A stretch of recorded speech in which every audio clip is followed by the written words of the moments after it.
on a décidé de faire notre son et lumière, qu'on appelle aussi en anglais de mapping, sur la façade du musée des Beaux-Arts, qui est un lieu extrêmement connu, mais pas extrêmement fréquenté par les Tourangeaux. Nous avons cette façade du musée des Beaux-Arts qui correspond exactement à un énorme écran magnifique, avec un jardin où on a beaucoup de recul et un jardin paisible dans une enceinte. Et on voulait un écrin particulier pour ce spectacle.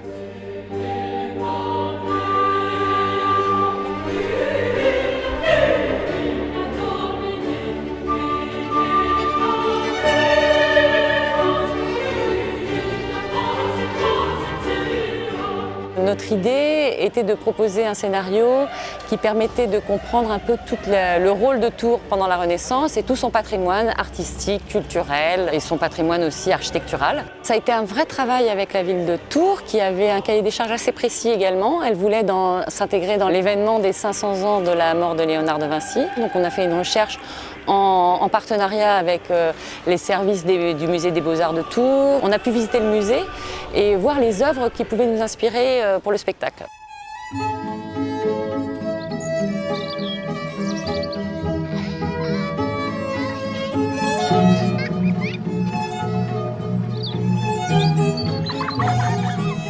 On commence le spectacle par la fin du Moyen-Âge et la fin de la guerre de 100 ans pour clôturer l'histoire en fait. Et après on part dans la Renaissance. J'essaye de mettre en valeur vraiment l'architecture du bâtiment. Donc ça c'est le premier travail. Après c'est de voir comment on peut harmoniser effectivement les séquences historiques avec le bâtiment, si on peut apporter quelque chose. Moi je voulais raconter ça en poésie, donc j'ai pas...